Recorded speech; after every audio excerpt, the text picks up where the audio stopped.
चलो आज सुनाते हैं एक बुद्धिमान मंत्री की कहानी। एक राजा जिसका बहुत बड़ा राज्य था, कोई कमी नहीं थी, जो भी हुक्म करते वही हो जाता था।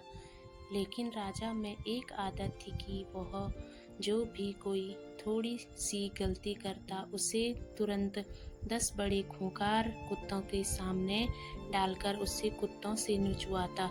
राजा बड़े गुस्से वाला था।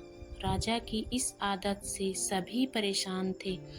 राजा का मंत्री भी राजा की इस आदत की आलोचना करता था। एक दिन उसी मंत्री से कोई गलती हो गई। राजा को गलती का पता चला तो राजा ने तुरंत हुक्म दिया कि जाओ, मंत्री को कुत्तों के सामने ले जाओ। मंत्री ने राजा से गलती मानी, माफ़ी मांगी, लेकिन राजा ने कुछ नहीं सुना और कहा कि जो कह दिया सो कह दिया, और सिपाहियों से कहा ले जाओ कुत्तों के बाड़े में।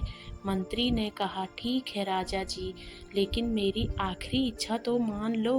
राजा ने कहा ठीक है, बताओ अपनी आखिरी इच्छा। मंत्री ने कहा मुझे 10 दिन की मोहलत दे दीजिए बस।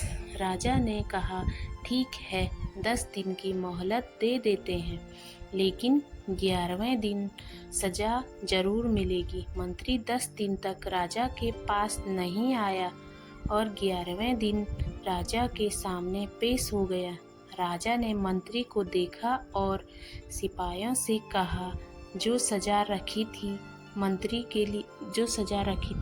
के लिए उसे पूरी की जाए। सिपाही मंत्री को कुत्तों के बाड़े में लेकर गए। कुत्तों को भी खोल दिया गया, लेकिन कुत्ते मंत्री पर प्रहार करने के बजाय मंत्री से प्यार से पेश आ रहे थे। यह देखकर राजा चौंक गया कि जिन कुत्तों को प्रहार करने के लिए ट्रेन किया गया है, वे इतने प्यार से पेश आ रहे हैं। राजा ने मंत्री से कहा कि ये चमत्कार कैसे हो गया?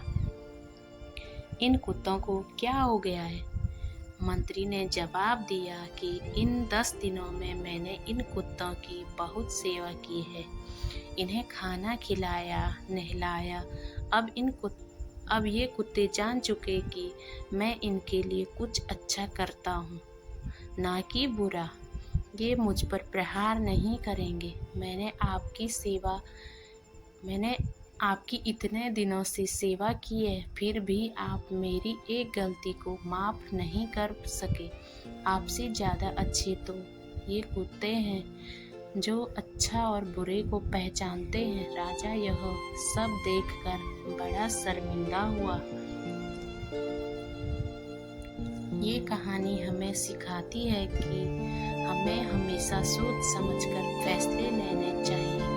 किसी की एक गलती को लेकर ही उसे जिंदगी भर के लिए सजा नहीं देनी चाहिए, बल्कि उसे माफ करने की हिम्मत रखनी चाहिए। कैसी लगी आपको ये कहानी?